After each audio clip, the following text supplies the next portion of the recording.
Tynan Portillo presents. Featuring the works of Edgar Allan Poe and the best horror stories from the 19th century. Welcome to the Poe Show podcast. Music and narration by Tynan Portillo. Today's episode, Fish, a horror story by Tynan Portillo.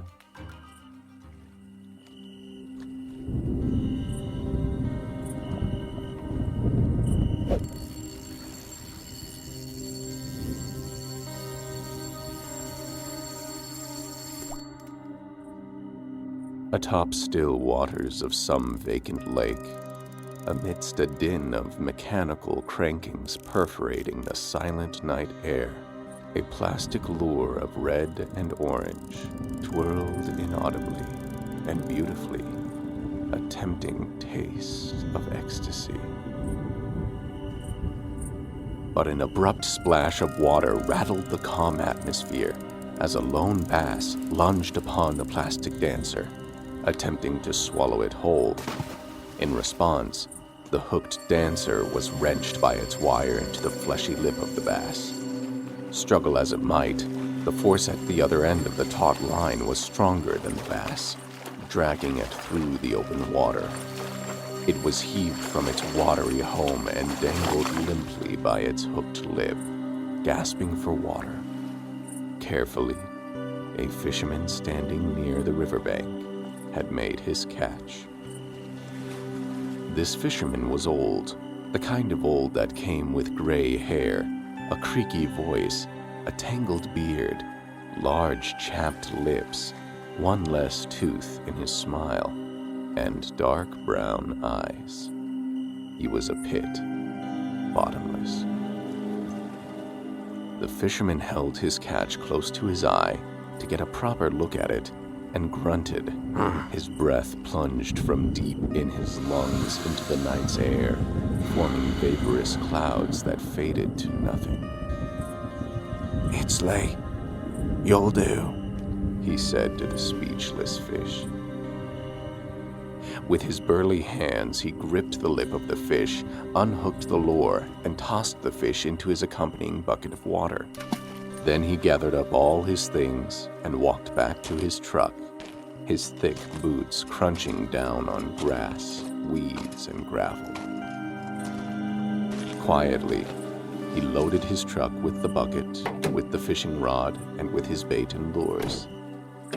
The hushed air about the lake was pierced by the start of the truck's cold engine, but steadily returned to its peace as the truck drove off, terrorizing the tranquility of the rest of the night.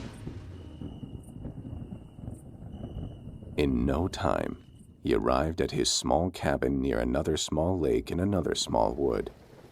He carried his catch in the bucket up his front steps, his hefty boots making the decaying ligneous wood creak underneath him.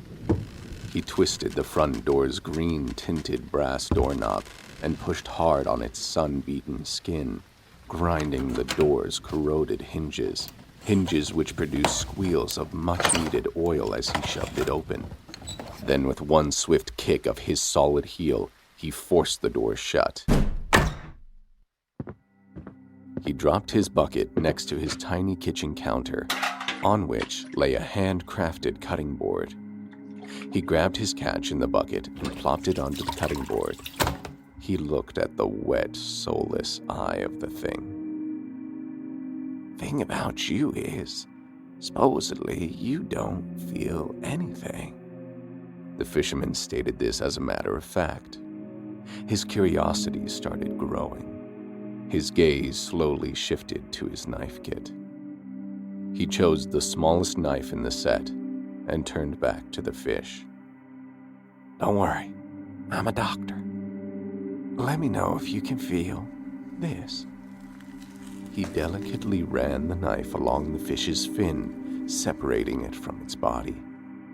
As blood began oozing from the cut, he looked again at the eye of the thing. Other than its gasping for life, the fish did not respond. The fisherman frowned.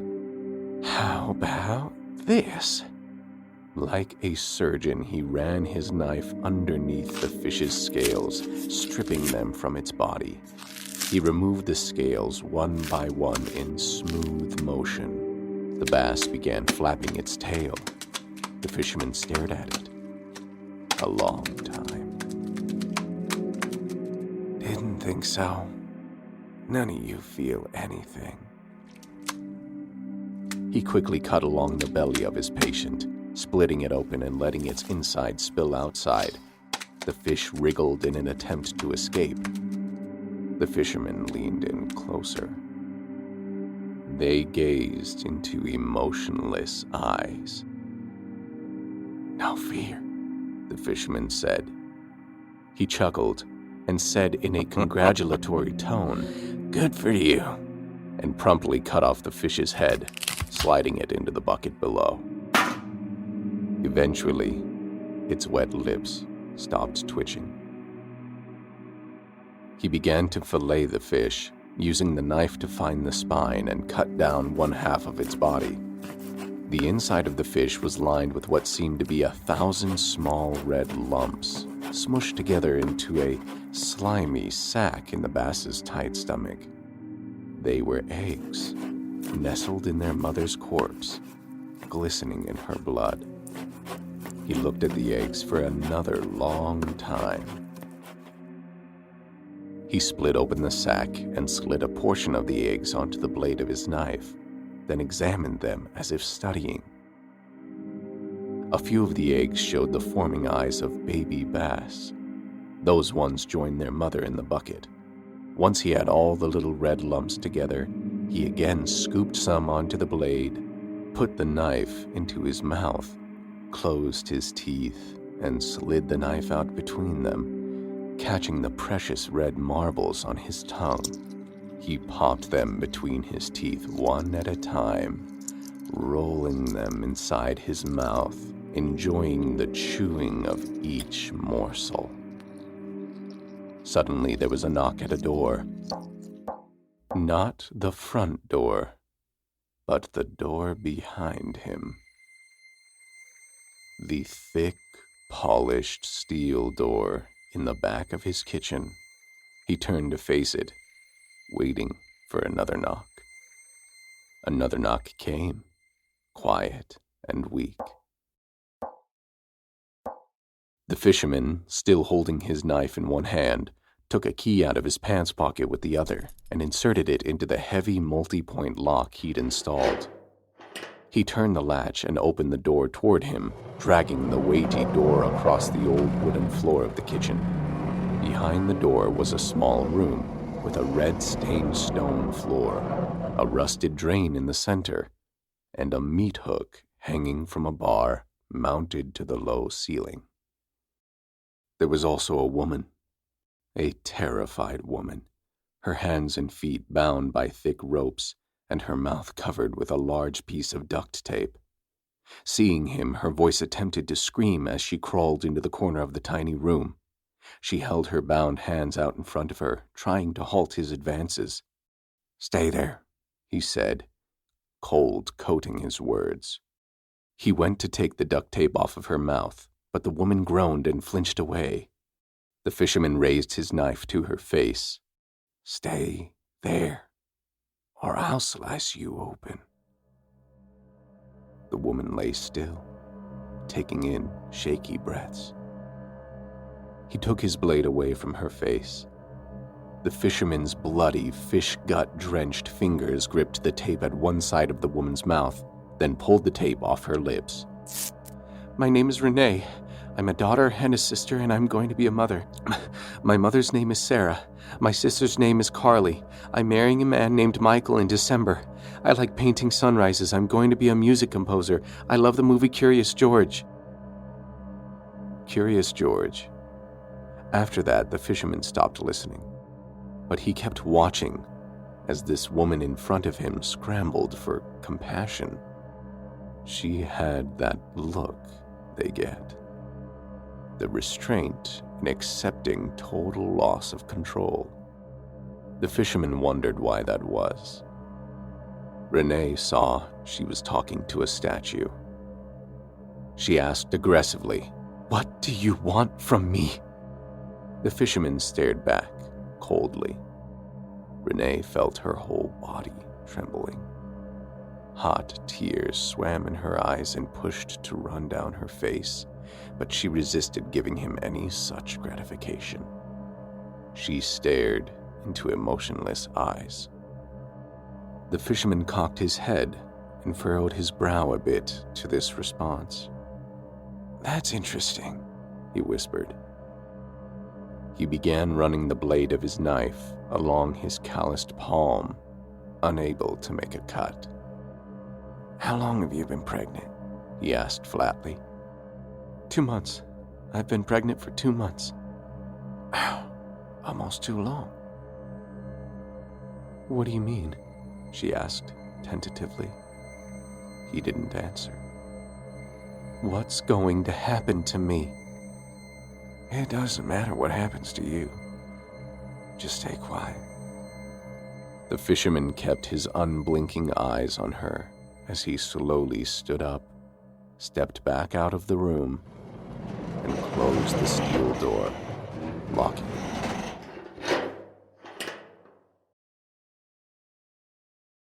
Renee heard a TV turn on outside the small room. Her senses were all dulled, everything felt clouded and foggy, but she was sure she heard a TV outside her cell, playing commercials about chain restaurants.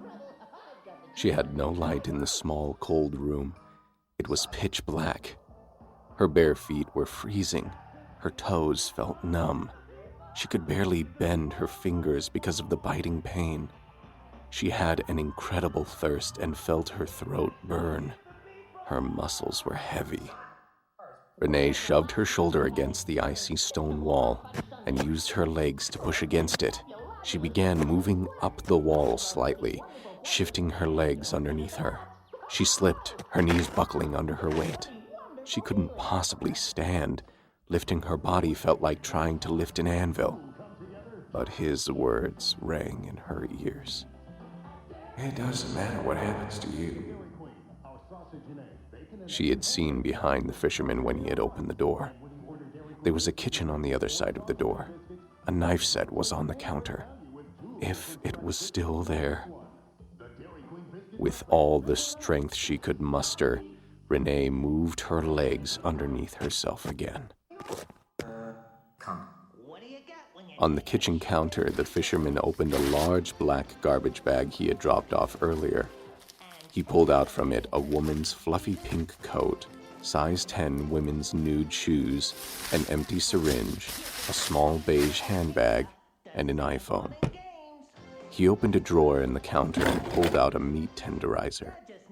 Next, he took the iPhone, placed it inside the black garbage bag, and smashed at the phone with intense fury. Once done, he lifted the bag to check his work. The phone was only bits and pieces now. He returned the meat tenderizer to the drawer and closed it, then placed the empty syringe into the garbage bag and placed it under his arm. The fisherman filled his arms with the other things atop the counter and made his way to the back of the house, past the only bathroom and to the only bedroom. He made his way down a dark hallway into the dark bedroom, shutting the door behind him.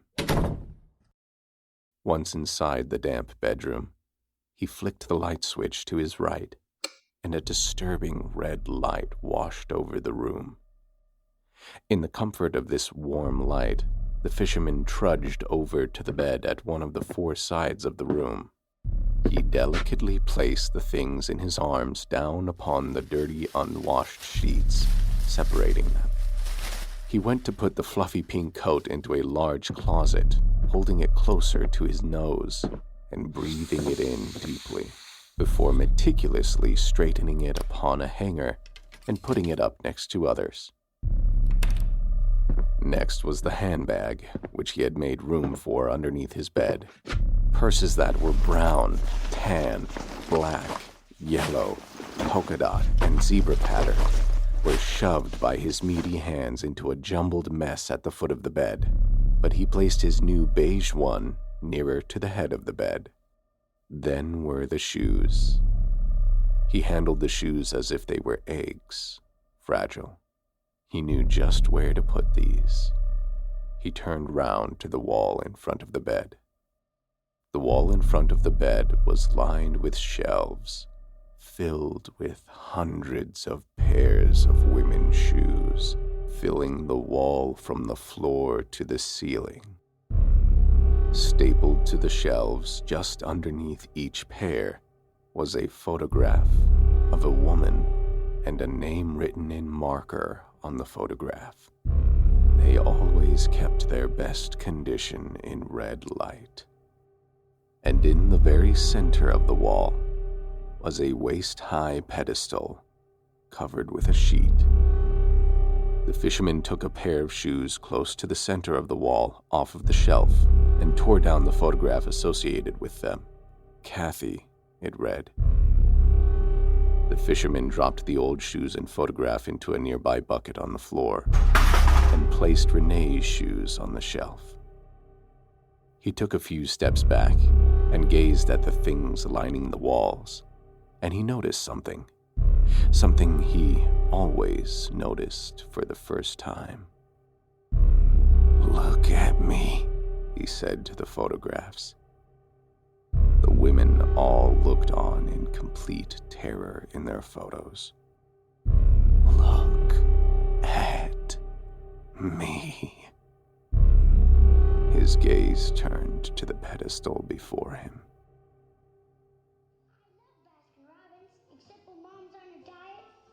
With great difficulty, Renee was standing.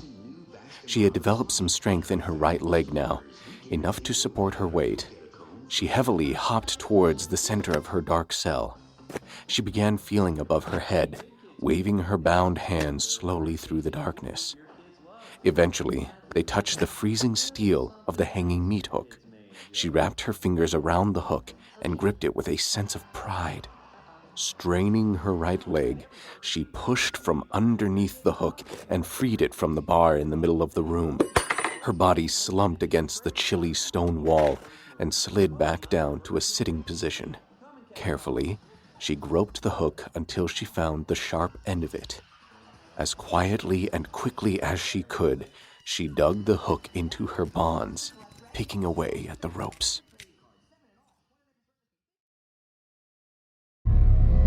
He stood directly in front of the covered pedestal now. The fisherman stroked the sheet and what was underneath it, gently, lovingly. But then his fingers clenched the sheet tightly, angrily. "Look at me." He yanked the sheet off of the pedestal and tossed it beside him, revealing the decaying, severed head of a woman. Maggots wriggled in empty eye sockets and between loose teeth. A photograph was stapled to the forehead of the severed head, which read, "Morgan." He took the garbage bag from the bed, and with it, covered the head and slipped it inside. The garbage bag in one hand, he picked up the camera sitting on a bedside table close to the bed. On his way out the door, he turned off the red light and said something to the wall of photos and shoes. "I'll be back, girls. Got dinner in the oven." Renee was freed from her bonds. She had been able to cut through the ropes tied around her hands, then done the same to her feet, but her body still refused to move at full capacity. She felt as if she was moving in slow motion. Renee struggled to bring her back against the wall. She dug her heels underneath her, readying herself for a push to stand. Her left hand handled the corner close to the steel door, giving her leverage. Her right hand held tight the meat hook, which served as her only weapon. She wouldn't let that go for anything. She winced in pain as she forced her muscles to work, propelling her up and forward. She just had to grab that bar in the middle of the room. With everything she had, she stood on her wavering legs, leaning against the wall. She reached above her head and in time found the metal bar in the middle of her cell. Weakly, she held the meat hook up to it, latching it back onto the ceiling. Both of her hands held onto it for her life. She was ready. The fisherman stood in front of an old metal barrel in his empty backyard, holding a gas canister in one hand and the black garbage bag in the other. He tossed the garbage bag into the barrel, poured gas from the canister on top of it, and took a matchbox from his pants pocket. He set the gas canister down, lit one of the matches from the box, then tossed the little wooden torch into the barrel. Fire came to life, engulfing all contents within its reach. Within the quiet of the night, he watched the complete incineration of self and of worlds, the anger of chaos, the absolute judgment without mercy. He watched as the wrath of God writhed in front of him. Then he picked up his camera and stepped back into his cabin.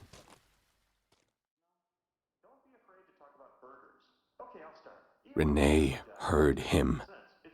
She heard him shutting the back door, heard his footsteps grow closer, closer. Her heart beat in her chest so loudly and rapidly. Closer. She gripped the hook tighter than tight. Closer. The TV was turned off. Closer.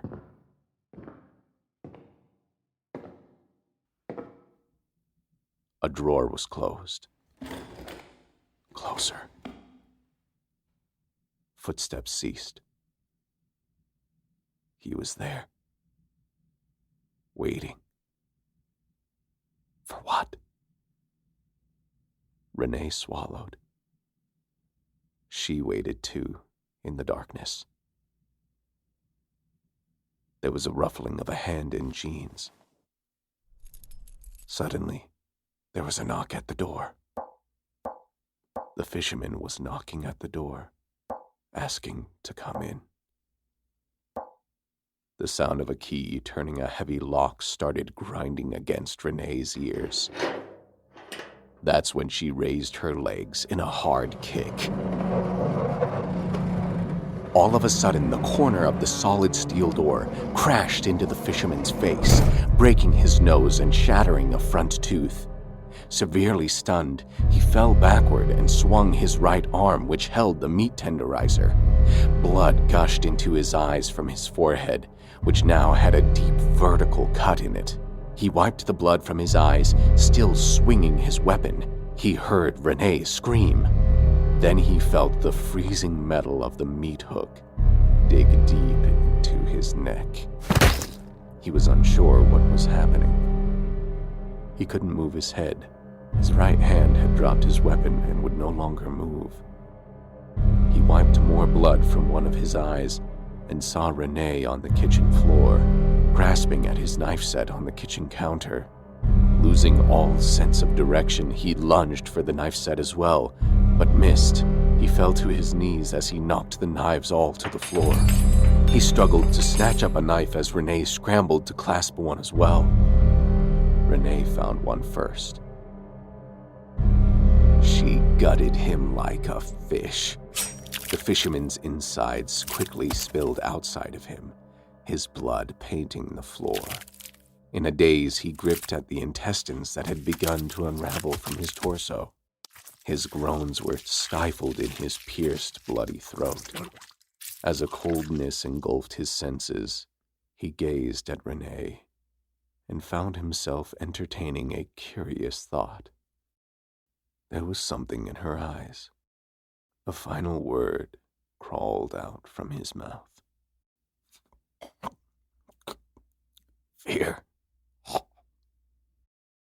The fisherman wondered why that was. His body went limp and hit the floor with a loud thump. Renee fell to her knees and vomited onto the floor, violently, her body shaking. Her arms wavered as she did so, her heaving stomach sending ripples through her body until it felt empty. She fell onto her side, still heaving, but nothing coming out. She took in big breaths between each heave, gasping for air. She slowed her mind, tried relaxing her body, and refocused her blurry vision, having to be slow about it all. Gradually, the world became right again. She left out the decrepit front door, slamming it behind her.